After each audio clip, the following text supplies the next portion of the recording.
وصلنا لوحدة من أحلى دول شمال أفريقيا والبحر المتوسط اللي تجمع بين جمال الحاضر وعراقة الماضي. وصلنا لتونس. الرحلة بلشت من بغداد للدوحة عن طريق الخطوط الجوية القطرية، وبعد ساعتين وصلنا لمطار حمد الدولي، واحد من أحلى مطارات العالم. بقينا هناك 14 ساعة ترانزيت. طبعا ما راح تحسون بالوقت داخل المطار، لأن تتوفر به كل أساليب الراحة، من قاعات VIP ومطاعم وكافيهات، وأكثر من 200 فرع لأشهر الماركات العالمية. هاي غير أكبر حديقة استوائية داخل مطار بالعالم، مساحة 6000 متر مربع، مزروع بها 25 ألف نوع نبتة مختلفة. وبعدها وصلنا لتونس بعد 7 ساعات طيران. وأول شي لازم تعرفوه عن تونس هو فرق التوقيت بين بغداد وتونس اللي هو ساعتين. أما بالنسبة لسعر صرف الدولار، فال100 دولار تساوي 300 دينار تونسي. اليوم قررنا نطلع من تونس العاصمة ونروح لسيدي بوزيد، بس قبلها لازم نزور أشهر مكان بالعاصمة، واللي هو تونس القديمة، أو مثل ما يسموها المدينة العربية. واحدة من أحلى الأماكن بتونس العاصمة، كل شي تلقونه هناك من إكسسوارات وهدايا وملابس. هاي غير الصناعات اليدوية والحرف التقليدية اللي بقوا محافظين عليها فترات طويلة. أما بالنسبة للأسعار فلا يشيلون هم، لأن الأسعار المكتوبة هاي خاصة بالأجانب.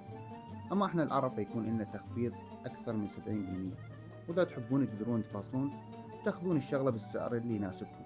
بعد ما خلصنا فرة داخل السوق، أخذنا تاكسي لمدينة سيدي بوسعيد، ثامن أجمل قرية بالعالم، واللي تبعد 15 دقيقة عن تونس العاصمة، واللي يشبهها السياح بسانتورينو الموجودة باليونان، لأن كل المباني داخل القرية متلونة باللون الأبيض والأزرق.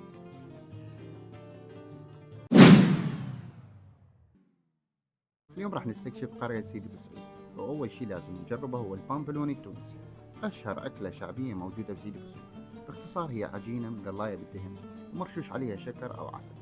وبعدها رحنا المتحف دار العناب اللي انبنى قبل أكثر من 200 سنة، واللي بيه أكثر من 50 غرفة يصور الحياة القديمة العائلة التقليدية، اللبس التقليدي والأثاث الأصلي اللي كانوا يستعملوه بذاك الوقت. باختصار هو نفس فكرة المتحف البغدادي الموجود عندنا. بعدها كملنا جولتنا بسيدي بوسعيد لحد ما وصلنا للميناء. الطريق له صعب، نزول سهل بس الصعود كل الصعب، لأن القرية تكون بقمة الجبل. وبالنهاية لازم نختم اليوم بأشهر مكان اللي يطلع على البحر وعلى الميناء، مقهى ديليس أو سيدي شبعان. المنظر خيالي والأجواء كلش حلوة، أنسب وقت إله هو وقت الغروب.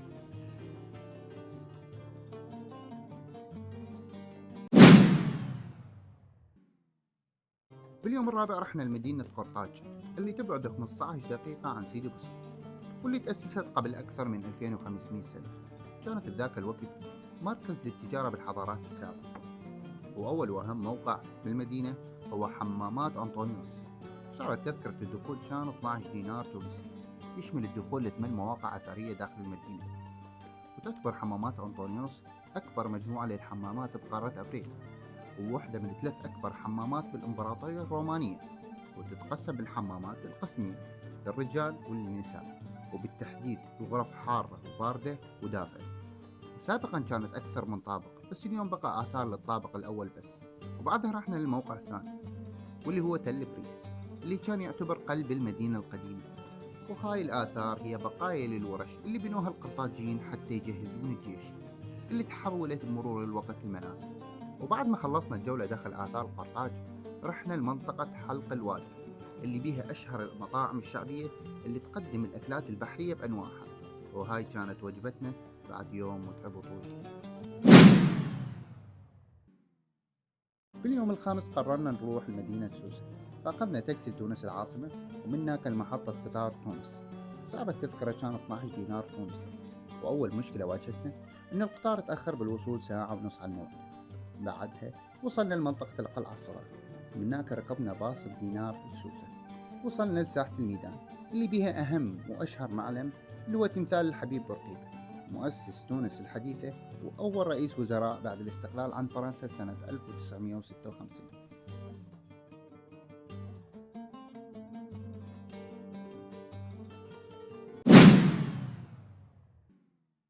رحنا للوادي الموجود بمدينة سوسة، أخذنا تذكرة ب6 دينار للشخص الواحد في مدينة الجن اللي تبعد ساعة عن مدينة سوسة. وبعد ما وصلنا للمهدية، المنطقة اللي بيها مدرج الجم، المعروف بالمسرح الروماني ثالث أكبر مسرح في العالم، اللي تقول عنه الروايات أن الإمبراطور الروماني غورديان الثاني بعد ما سوى ثورة على روما قرر يبني مدرج روماني يوازي مدرج روما الأصلي وينافسه بالجمال والروعة. وبصراحة ما حسينا بالوقت ورحنا نتفرج على هيج تحفة معمارية لحد ما عبرت الساعة 6، وهنا عرفنا أن الواجن سد وماكو حل غير محطة القطار حتى نطلع من هاي المدينة. وبعدها توجهنا لمحطة القطار، ومن وصلنا ما لقينا أي موظف أي شخص ما كان موجود داخل المحطة، وبعد معاناة وبحث لقينا شخص قبل يوصلنا 150 دينار تونسي لسوسة، ومن سوسة أخذنا باص تونس العاصمة.